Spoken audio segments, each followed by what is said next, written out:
What's good with YouTube? You already know, Big Flocka with a comics perspective, and I'm smashing, dashing, sliding on through with a little bit of energy. Please hit the like, subscribe, comment, do all those things to help support this channel, and hit that bell notification for future buyer content. So I was going to go into the time when I entered Happy from Lodi, Theo, they used to call him as well, his unit, his pod, right, as a dropout, which is an interesting story in itself. Was we ended up having a conversation, let's just say.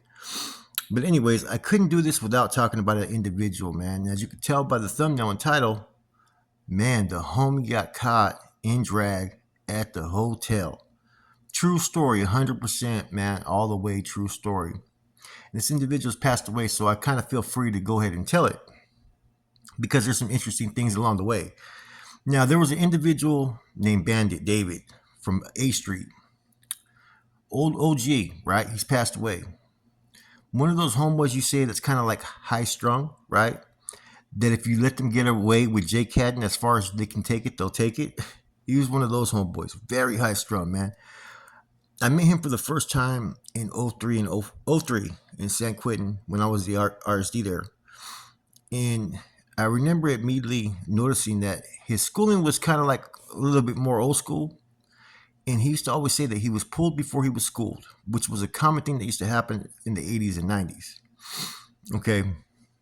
So I remember Hapter used to say, man, fuck, this dude can't stop bugging me at times, man. Like he had love for the dude, but the dude just wouldn't stop with Hapter sometimes, man. And even when we'd have a group puntas around the 6 yard, I used to run a lot of groups sometimes, right? On holidays and whatnot, I would be the spokesperson. Well, self-elected. I did that on my own. I would pull everybody and have discussions, and sometimes you see him catting out, and it was basically him and Hafton. And Hafton was setting him up, right? So Bandit was funny. He was old OG, right? And I remember he used to come up to me, man. He goes, "You wanted to work on the streets," and he used to tell me, man. He goes, "I'll kill, I'll steal, I'll do whatever for you," right? I'm like, "Oh hell no!" And we had just got some fucking stuff feedback at the time that put some areas on freeze, right? Not to have any businesses going on out there. And there's no way in hell I was going to send him to a fucking regiment, man, to function, right? No way in hell. And I had ties to the East Bay at that time, I knew Menudo and fucking a couple other cats, fucking Ruben Feeble. Because just barely before this, they had did a favor for me. And when I had to go collect the debt out there for some cat, you know what I'm saying? So, Bandit, man, like I said. So, fast track. Right? I go into the unit. I run into him in the unit. He finds out what time it is with me through Happy, right?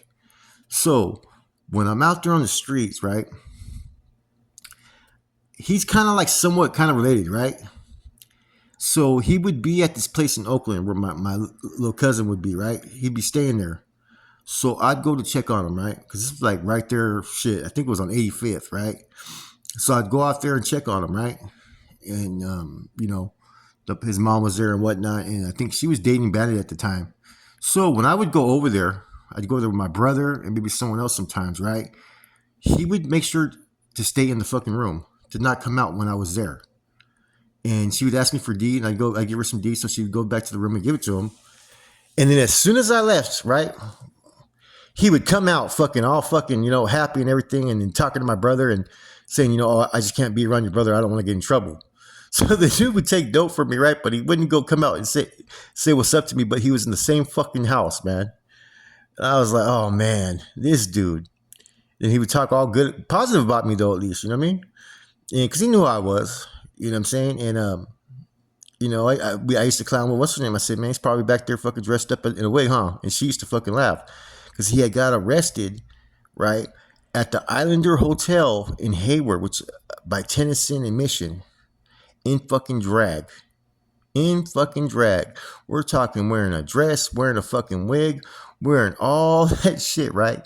His thing used to be that he used to get fucking high and he'd want to dress like a woman. He didn't do no fucking gay shit or nothing like that, right? Which is his business, right? But he would like to get dressed up like a woman. So I think a lot of it was he was back there fucking getting dressed like a woman and it was his free time because he didn't have to deal with her. You know what I mean? But they ended up taking him down to fucking the county jail, right? In fucking drag. And he's an active Norteno Soldado, right? I talked to one of the classification officers. He confirmed it because it was actually the Alameda County Sheriff's Department that arrested him, man. And it was an embarrassment for him. You know what I'm saying? But he had some tendencies that were a little bit off. Like I said, he was high strung, man. There was a time that, you know what I'm saying, he would tell me that he couldn't watch football. And bear in mind, we're sober when he's telling me this, right? He said even in the shoe, he'd have to tell his cellies that he couldn't let them watch it, right? I said, why can't you watch football, bro? Football's a shit. He goes because when they get into the huddle, he gets paranoid and thinks that they're speaking on him. I was like, oh my fucking God.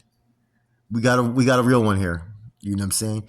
He really thought he really thought when they got the shuffle that they were talking about him, man.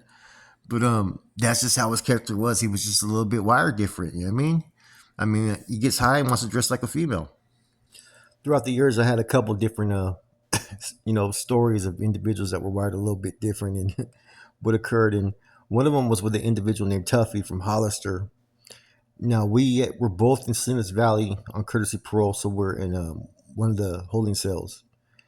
And there was these vatos right next to me. There's about four of them, and I noticed from the beginning that they were bulldogs, right? But we didn't. They hadn't disclaimed that to me, so we were talking up on the tier, right? And I'm talking, I'm having a conversation, everything's all good. So I guess Tuffy was feeling like left out, right? So he decides just kind of, jump in and acknowledge, who he is. And he asked these vatos, "You guys homeboys?"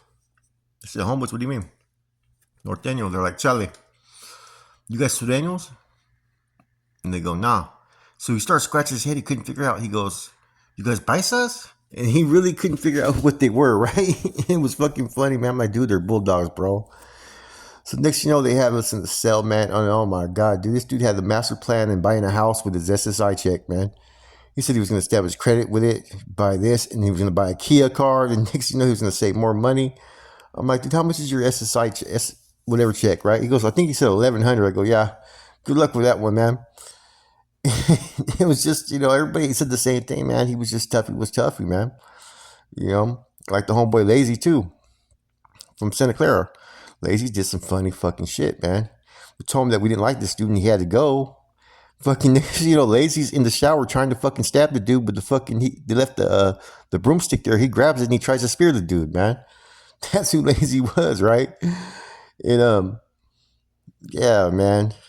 There's some funny stories around Lazy, man, when he fucking had to keister the tobacco on the yard and he was fucking having problems and he was turning fucking tomato red. This shit was so fucking funny, man. So as you can see and heard, there's gonna be some homeboys or individuals, right? They have, special needs or wired different or mental health issues. It's gonna happen, man. And it doesn't mean that they're gonna be, outcasted or sit to the side, right? They're gonna be expected to live up to what they are capable of doing, right? If they become a hindrance or detriment on the household functions, then they gotta go like anybody else. Can you imagine though, right? The homie that you did time with or got schooled by or whatnot, right? Next thing you know, you're in the fucking, county jail holding tank and you see him come in some stilettos and fucking silk dresses and fucking the haircut and all kinds of weird shit, man. To each his own, man. It's just a crazy story, man. And just the things in between, man, like going to the house and him being in the fucking, not wanting to come to the back. I assumed that he had a wig on or something, right? But I guess he just, felt that being in the opposite room of him would, not make it bad that he didn't do nothing when he seen me. You know? In any event, man, I hope you guys have a good day, man. It's just one of those videos just putting together, man, just to make you guys laugh a little bit, man. You run into some funny shit in prison, I'm telling you, man. That shit, that fucking I mentioned about that homeboy Lazy from Santa Clara when he was trying to hoop that fucking pouch. It was die hard. We were laughing our ass fucking off because he was turning fucking bright red and pushing so hard and shit. You know what I mean? Anyways, with that said, it's your boy Flacco, Converse Perspective. I'm out.